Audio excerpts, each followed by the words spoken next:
আপনারা জানেন আজ আমরা বিকাশ ভবনের সামনে এসেছি একটি প্রাথমিক শিক্ষকদের গুরুত্বপূর্ণ একটা সমস্যা নিয়ে।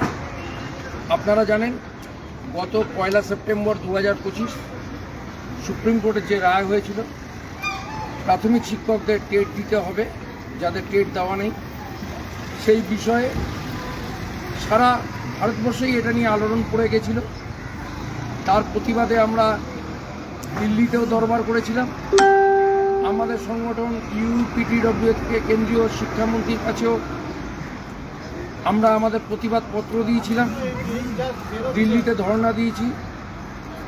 সমস্ত দেশের শিক্ষকরাই এর বিরুদ্ধে আন্দোলন করেছে। এর ফলস্বরূপ কেন্দ্রীয় শিক্ষা সচিব গত 25শে ডিসেম্বর একটা চিঠিতে সমস্ত রাজ্যকে জানিয়েছে প্রতিটা রাজ্যে এইরকম টেট দেয়নি বা এর আওতায় পড়ছে এইরকম শিক্ষকের প্রকৃত সংখ্যা কত এবং এর নিরসনে কি করা যায় এই বিষয়ে রাজ্যকে মতামত দিতে জানিয়েছিলেন। আমরা গত পরশুদিনই আমরা আমাদের 3 পাতা সম্বলিত টেট কেন দেওয়া হবে না এর যে আইনানুগ দিক আমরা 9টা দিক তুলে ধরে আমরা চিঠি করেছি। নবান্নের চিফ সেক্রেটারি নন্দিনী চক্রবর্তীকে মেল করা হয়েছে, জুডিশিয়াল প্রিন্সিপাল সেক্রেটারি সিদ্ধার্থ কাঞ্জিলালকে মেল করা হয়েছে, আমাদের যে বিকাশ ভবনের যে প্রিন্সিপাল সেক্রেটারি বিনোদ কুমার মহাশয়কে করা হয়েছে, শিক্ষামন্ত্রী ব্রাত্য বসুকে মেল করা হয়েছে, আইনমন্ত্রী মলয় ঘটককে মেল করা হয়েছে। এছাড়া West Bengal board of primary এডুকেশনের সেক্রেটারি রঞ্জন ঝা এবং ওয়েস্ট বেঙ্গল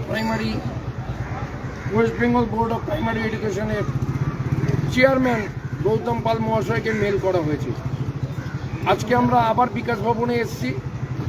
আজকে আমরা মোটামুটি 9টা পয়েন্ট তুলে ধরেছি। এখানে 9টা পয়েন্টে কেন আমরা টেট দিতে বাধ্য নই এবং এনসিটি এবং আমাদের রাজ্য সরকার আমরা যখন চাকরি পাই তার যে সমস্ত আইনানুগ ব্যবস্থাগুলো ছিল সেইগুলো আমরা এই 9টা পয়েন্টে তুলে ধরেছি।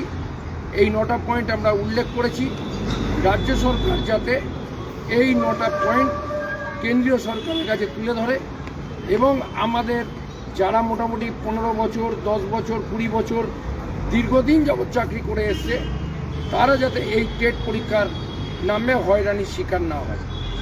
আশা করি এর ফল অবশ্যই ভালো হবে। আমরা সমস্ত টিচারকেই টেট মুক্ত বা এই যে টেটের যে ভীতি এটা আমরা কাটিয়ে দিতে পারব। নমস্কার।